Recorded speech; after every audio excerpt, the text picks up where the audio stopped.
ایک دن کی بات ہے، سرسبز پہاڑوں کے بیچ ایک چھوٹے سے گاؤں میں مینا نامی ایک ننھی لڑکی رہتی تھی۔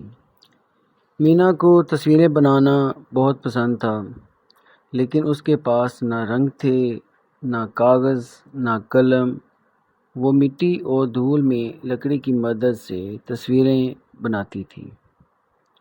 ایک دن جب مینا ایک بوڑھی عورت کی ٹوکری اٹھانے میں مدد کر رہی تھی تو اسے ایک چمکتا ہوا برش ایک پتھر کے نیچے سے ملا۔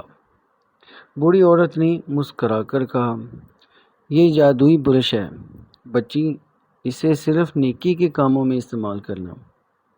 جب مینا نے گھر جا کر برش آزمایا تو ایک عجیب بات ہوئی۔ جو کچھ بھی وہ برش سے بناتی وہ حقیقت بن جاتا۔ اس نے ایک پرندہ بنایا تو وہ چہچہاتا ہوا اڑ گیا۔ اس نے روٹی بنائی تو وہ گرم ہو کر اصلی بن گئی۔ پورے گاؤں میں ایک جادوئی برش کی خبر پھیل گئی۔ لوگ مینا کے پاس اپنی ضرورتوں کے ساتھ آنے لگے۔ ایک بوڑھے کو چھڑی چاہیے تھی، ایک بچے کو پتنگ چاہیے تھی اور ایک کسان کو ہل چاہیے تھا۔ مینا نے سب کی مدد کی، مگر گاؤں کا ایک لالچی آدمی رؤف یہ سب کچھ دیکھ رہا تھا۔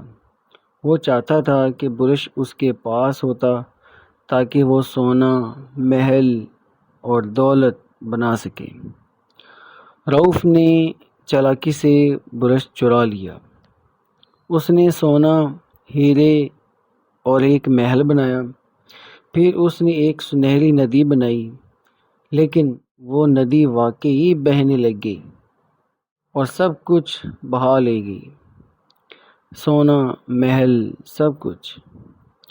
تبھی جادوئی برش اڑ کر واپس مینا کے پاس آ گیا۔ اب مینا نے وعدہ کیا کہ وہ جادوئی برش صرف نیکی اور دوسروں کی مدد کے لیے استعمال کرے گی، بچوں کے چہرے پر مسکراہٹیں لانے کے لیے، ضرورت مندوں کی مدد کے لیے اور خوشیاں بانٹنے کے لیے۔